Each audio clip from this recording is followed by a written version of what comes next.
আসসালামু আলাইকুম রহমতুল্লাহি ওবরাকাতু। আশা করি সবাই ভালো আছেন। আপনারা হয়তো সবাই অবগত আছেন যে আমাদের একটা বন্ধু ইব্রাহিম, সে অনেক অসুস্থ, ওনার টাইফয়েড জ্বর হয়েছে।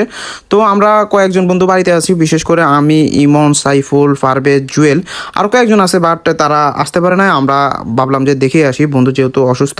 আমি বললাম, এমনকি পারভেজও উদ্যোগ নিয়েছিল। তো আমরা সবাই একসাথে গেলাম, হাঁটতে চলে গেছি, যেহেতু আমাদের বাড়ি থেকে বা বাজার থেকে আপনার মোল্লাবাড়ি কাছেই আছে। তো আমরা গিয়ে দেখলাম যে সেখানে আবার এনায়েত ভাই, নিয়ামত ভাই তাকে ইনজেকশন দিচ্ছে, আবার একটা স্যালাইন দিতে হয় প্রত্যেকদিন একটা করে, মোট এক সপ্তাহ দিতে হবে আর কি। ওই স্যালাইনটাও দেওয়ার জন্য আসছিল।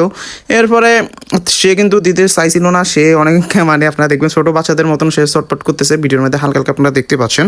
তবুও তাকে জোর করে দেওয়া হয়েছে। আমরা ক্যান্ডেলা ফিট করে দিয়েছিলাম যাতে এক সপ্তাহের মধ্যে আর তার কোনো কষ্ট না হয়, প্রত্যেকদিন একটা একটা দিয়ে দিতে পারে।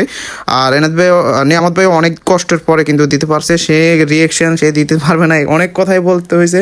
যাই হোক, আমরা বন্ধুরা সবাই মিলে গেলাম, তার জন্য সবাই দোয়া করবেন। সে কিন্তু অনেক অসুস্থ। আর বড় কথা হচ্ছে যে তার একটা মেয়ে আছে, একটা বউ আছে, এমনকি তার একটা জব আছে।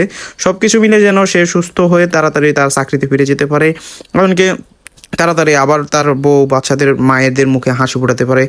আর বড় কথা হচ্ছে যে আমরা যে সকল বন্ধুরা আছি, প্রবাসে আছে, দেশে আছে, সকলের জন্য দোয়া করবেন, সকলে যেন সুস্থ থাকে। যারা প্রবাসে আছে ভালোভাবে সুস্থভাবে ইনকাম করতে পারে, কিংবা দেশে যারা আছে তারাও যাতে রিজিকের একটা হালাল রিজিকের ব্যবস্থা হয়ে যায়। সবাই দোয়া করবেন ইনশাআল্লাহ।